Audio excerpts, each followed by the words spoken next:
Au XXe siècle, les dirigeables avaient une très mauvaise réputation. Pas immédiatement d'ailleurs.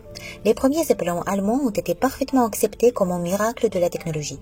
Puis les lacunes de la technologie et du développement de différents matériels, ainsi que les accidents ont rendu les avions plus populaires dans le transport militaire et civil. Cependant, malgré la catastrophe de Hindenburg, les statistiques de rescapés des dirigeables ont montré, même au XXe siècle, un taux de survie plus élevé par rapport aux accidents aériens. Cette statistique a longtemps été ignorée. Les scientifiques ont appelé ce phénomène le syndrome de Hindenburg. Le fait est que sur les 97 passagers du Hindenburg, 62 ont été sauvés. Lors de l'accident sur le dirigeable Italie, 10 personnes sur 16 ont été sauvées. Les dirigeables étaient associés à des moyens de transport pacifiques, mais pendant les guerres, ils étaient utilisés à des fins militaires. Certes, de telles expériences n'ont pas abouti, mais la participation des dirigeables à des fins militaires a également affecté leur réputation. Les dirigeables ont pris une certaine image dans la culture. Ils sont souvent devenus des héros de films fantastiques, de livres et de jeux d'ordinateur. À ce jour, beaucoup de gens voient les dirigeables comme des supports publicitaires et des participants au spectacle. Alors comment redonner aux dirigeables une bonne réputation injustement perdue?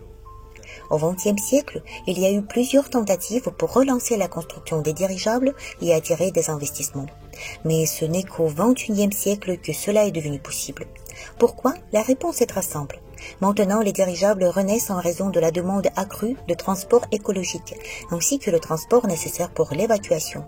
Les prévisions pour leur développement dépendent des scénarios socio-économiques et des priorités environnementales de la société. Ce n'est pas la première fois que l'humanité cherche à introduire des technologies respectueuses du climat dans l'aviation. Mais c'est à cette époque que nous allons réussir. Il y a de plus en plus de documents et de données de recherche dans l'espace médiatique qui favorisent l'innovation écologique.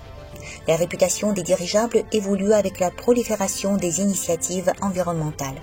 Par conséquent, des projets apparaissent dans le monde entier qui attirent avec succès des investissements dans la construction de dirigeables. Vous avez déjà vu les nouveaux dirigeables Pathfinder 1 et Airlander 10. Mais qu'en est-il pour la Russie? Après tout, au XXe siècle, ce pays était la puissance mondiale de construction de dirigeables. Nous avons une chance de redevenir les leaders de ce marché grâce au projet des dirigeables de nouvelle génération. Ce projet a réuni les meilleurs spécialistes, a attiré les principales institutions scientifiques du pays pour la collaboration réussie et des expériences conjointes. Les investissements dans le nouveau projet russe viennent du monde entier. Vous pouvez également investir et soutenir la technologie russe. L'investissement dans les dirigeables de nouvelle génération promet d'être un investissement très rentable. Les dirigeables du XXIe siècle ne sont pas rétro. Ce sont des aéronefs innovants, que ce soit la forme générale et la coque ou la conception technologique ainsi que les besoins de navigabilité.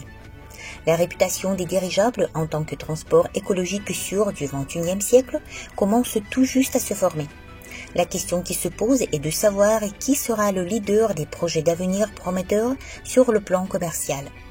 Pour découvrir comment vous pouvez gagner de l'argent dans le projet des dirigeables de nouvelle génération, cliquez sur le lien dans la description de cette vidéo.